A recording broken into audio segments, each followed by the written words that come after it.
Explained bye मी presenting पेट symmetry. तो movie की शुरुआत में हम देखते हैं कि लुइस नाम का एक आदमी जो कि एक डॉक्टर है, वो और उसकी फैमिली कार से ट्रैवल कर रहे होते। वो अपना पुराना शहर छोड़ के एक नए शहर में शिफ्ट हो रहे होते। इस शहर में बहुत सारे जंगल है। वो अपने नए घर पहुंच जाते। दूसरे दिन डॉक्टर लुइस अपने ऑफिस चला जाता है और घर पर उसकी बेटी एली और पत्नी रीचल कुछ काम कर रहे होते। तभी वो देखते हैं कि कुछ लोग बड़े अजीब से मास्क पहनकर अपने मरे हुए डॉगी को दफनाने के लिए एक प्रकार का जुलूस निकालते हुए पेट सिमेट्री यानी जानवर के कब्रिस्तान जा रहे होते। ये दोनों वापस घर आते, पर एली अपनी माँ की आग चुकाकर जंगल में चली जाती है। वो उस पेट सिमेट्री में जाती है। वहाँ बहुत सारे जानवरों की कब्रें होती है। वहाँ लकड़ी की एक बहुत बड़ी दीवार होती है। एली उस पर चढ़ने लगती है। तभी एक बूढ़ा आदमी उसे बोलता है वहाँ से नीचे उतर जाओ।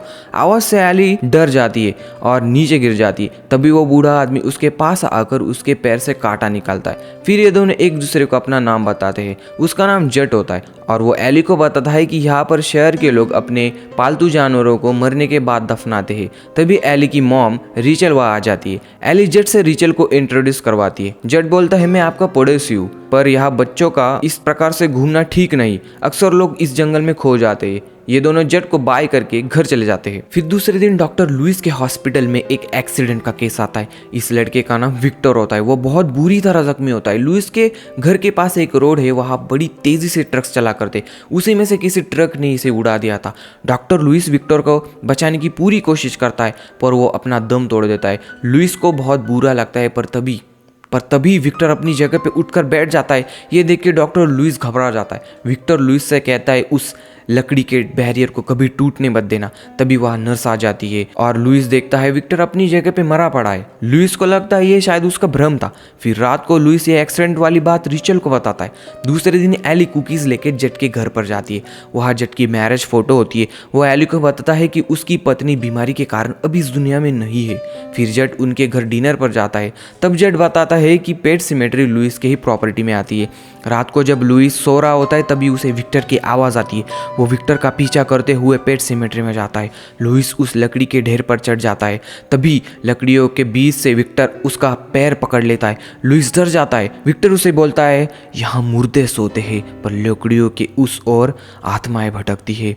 तभी लुइस की नींद खुल जाती है। उसके पास उसका छोटा बेटा गेज होता है। यानी ये एक सपना था। पर लुइस जब उठने लगता है तब वो देखता है उसके पैरों पर मिट्टी लगी है। उसे समझ में नहीं आ रहा था ये सपना है या सच में वो पेट सिमेट्री गया था। फिर हम दूसरे दिन देखते हैं एली अपने दोस्तों के साथ बाहर खेल रही होती है।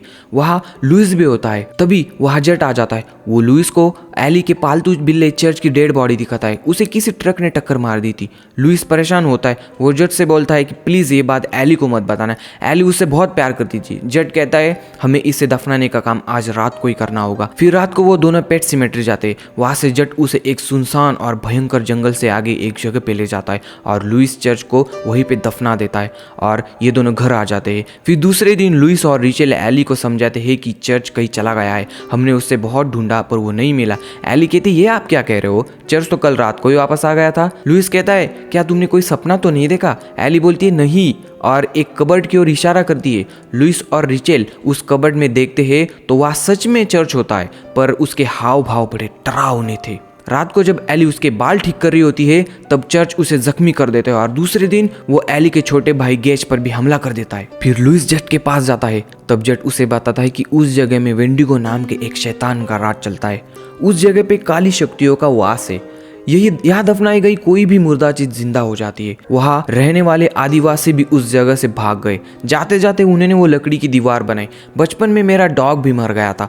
वो भी इसी प्रकार से जिंदा हो गया था। उसने मेरी मॉम पर हमला किया। तब मेरे पिताजी ने उसे मार दिया। मेरा डॉग तो था ही गुस्सैल स्वभाव का, पर चर्च शांत स्वभाव का होते हुए भी ऐसा बिहेव करेगा ऐसा मुझे नहीं लगा था। फिर लुइस चर्च को मार नहीं पाता, इसलिए वो उसे एक जगह पे छोड़ के वापस आ जाता है। दूसरे दिन एली का बर्थडे होता है। सब लोग पार्टी कर रहे होते हैं। तभी एली देखती है चर्च रोड पर है। वो उसकी ओर भागती है। तभी एली का छोटा भाई गेज वो एली को देख के वो भी रोड की ओर भागता है। एक ट्रक बड़ी तेजी से आ रहा होता है। वो गेज को उड़ाने ही वाला होता है। तभी लुइस उसे बचा लेता है, पर इस कारण ट्रक ड्राइवर जोर से ब्रेक मार देता है और ट्रॉली ट्रक से अलग हो जाती है और वो एली को टक्कर मार देते हैं। इस कारण से एली की मृत्यु हो जाती है।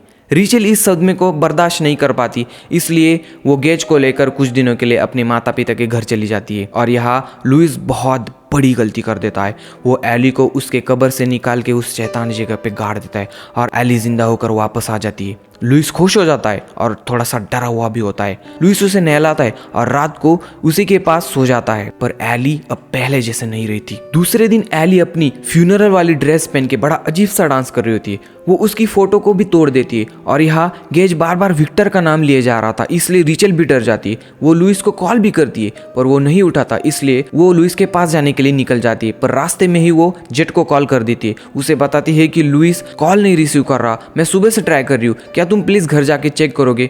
जेट लुइस के घर जाता है। जेट उससे पूछता है कि क्या तुम ठीक हो। लुइस कहता है हाँ मैं ठीक हूँ, पर जेट को उस पर शक हो जाता है। जेट उसे बोलता है अगर तुमने कोई गलती की है तो तुम उसे ठीक कर सकते हो। लुइस कहता है ऐसी कोई बात नहीं है। जेट वापस आने लगता है, तभी वो खिड़की पर एली को देखता है। वो समझ जाता है लुइस ने बहुत बड़ी गलती कर दी है। वो तुरंत अपने घर आ जाता है और रिवॉल्वर निकाल लेता है। तभी उसे लगता है कि घर में कोई है। वो ऊपर जाता है, वहाँ कोई नहीं होता। वो नीचे आता है, तभी एली उसे चाकू से बहुत बुरी तरह जख्मी कर देती है। एली अपना मास्क हटाती है तो उसके पीछे उसकी पत्नी होती है। वो जेट से कहती है कि सिर्फ और सिर्फ तुम्हारे कारण मैं और एली उस नर्क में जल रहे हैं और हम तुम्हें भी अपने साथ ले जाने के लिए आए हैं। वो फिर से एली बन जाती है और वो जेट को मार देती है। तब तक रिचल भी पहुंच चुकी होती है। लुइस को देख के रिचल को लगता है कुछ गड़बड़ है। लुइस उसे सब सच बता देता है। तभी वहां पर एली आ जाती है। उसे देख के रिचल बहुत डर जाती है। उसे विश्वास नहीं हो रहा था। एली उसे गले लगा लेती, पर रिचल उसे एक्सेप्ट नहीं कर रही होती है, इसलिए एली के आंखों में गुस्सा दिखने लगता है। रिचल गेज को लेकर ऊपर के कमरे में चली जाती है। लुइस जेट की मदद लेने के लिए उसके घर पर जाता है। वो देखता है कि जेट को किसी ने मार दिया है और घर पर एली रिचल पे चाकू से हमला कर देती है। रिचल उसे धक्का देके अपने बेटे को उठा लेती है, एक कमरे में जाके दरवाजा बंद कर लेती है। तब तक लुइस घर पर आ जाता है। रिचल खिड़की का कांच तोड़कर गेज को लुइस को दे देती है। तब तक एली दरवाजा खोलकर अंदर आ जाती है और वो रिचल को चाकू मार देती है। एली रिचल के पास बैठती है। रिचल बहुत जख्मी होती है। एली रिचल को बोलती है तुमने ऐसा क्यों किया मम्मी। रिचल कहती मैं तुम्हारी मम्मी नहीं हूँ और एली रिचल को मार देती है। लुइस रिचल के पास आता है। वह एली नहीं होती। वो देखता है रिचल मर चुकी है। तभी एली लुइस के सिर पर कुछ मार देती है और वो बेहोश हो जाता है। फिर एली रिचल को उस शैतानी जगह पे घसीट के ले जा रही होती है। यहाँ लुइस को भी होश आ जाता है और वो गेज को कार में बंद करके उसे बोलता है एली आए तो दरवाजा मत खोलना, और वो एली को ढूंढने निकल जाता है। लुइस पेट सिमेट्री में आता है।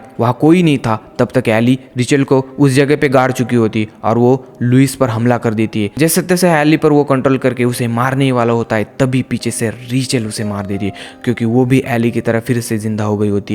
फिर वो दोनों उसे घसीट कर ले जाते हैं। फिर सुबह हो गई थी।